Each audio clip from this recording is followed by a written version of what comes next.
Welcome to Magical Toy Box Tales, a magical world where stories come to life and adventure is everywhere. Hi, friends. I'm Snuggle Sprout. Ready to dream, imagine, and explore. Every story is filled with wonder, fun, and surprises just for you. Let's make new friends, discover new worlds, and have so much fun together. Alright friends, it's story time. Let's sit nicely, get our ears wide open, and get ready to listen closely. I can see some eager faces already. Well done! Who's ready to hear an amazing story? Okay, here we go. Aisling and the Elf Fairies Whisper. Once, upon a time, on a crisp winter night, when the snow lay soft like a woolen blanket and the air shimmered with frost, Aisling sat by her favourite stone, tracing patterns in the icy surface with her fingertips.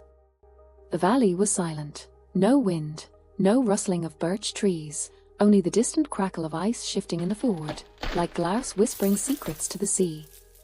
Suddenly she heard, "You listen well, little one." The voice was deep yet musical, like the echo of a harp strung with silver, drifting through the frozen night. Aisling surprised and thrilled. She looked and saw perched atop the mossy rock was a tiny figure, an elf fairy. He was no taller than a candle flame, with pointed ears and silver eyes that gleamed like moonlight on water. His cloak shimmered with frost, woven from threads of ice-blue silk, and his boots looked as if they were spun from softest reindeer fur. Snowflakes swirled gently around him, but not a single one landed on his shoulders. "My name is Sölvi," he said, his voice warm like a flickering lantern. "I have watched you sit here, listening to the whispers of the wind. You have the heart of a dreamer."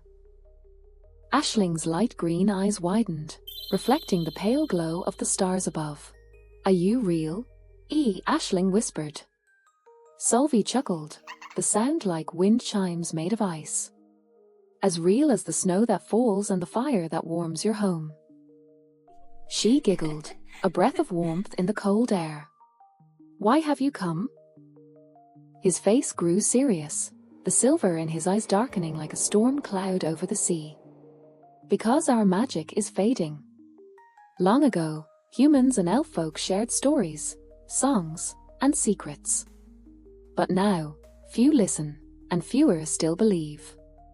If the stories are forgotten, our world will vanish, as if it had never been here." Aisling's heart ached, like the hush before a snowfall. She thought of the old tales her grandmother told, of Holduffolk hidden in the hills, of spirits in the rivers, of trolls who turned to stone at dawn. "What can I do?"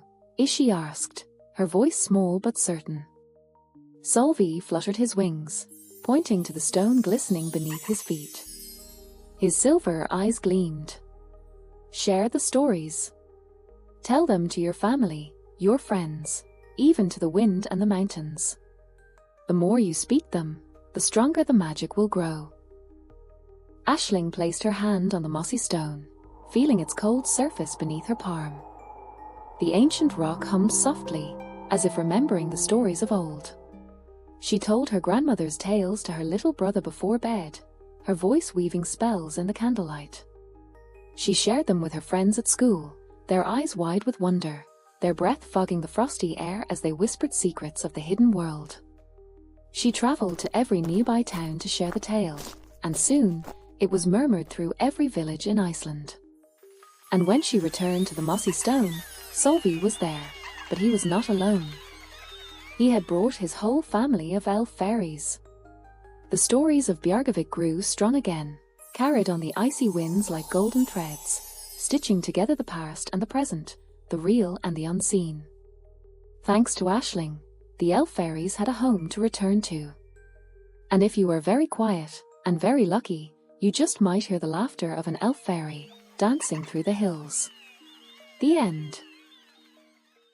By retelling the old tales, Aisling restores wonder, strengthens connections between worlds, and gives the elf fairies a home once more. Aisling didn't change the world overnight. She took one small step at a time by sharing a story. But that single act sparked a chain reaction, spreading from her family to her friends, then to neighboring towns, until all of Iceland whispered the tales once more. Ashling's story is a reminder that every action, no matter how small, has the potential to create something truly magical. You enjoyed today's story? There are so many more waiting for you. Click subscribe, hit the like button, and turn on the bell so you never miss on the next exciting tale.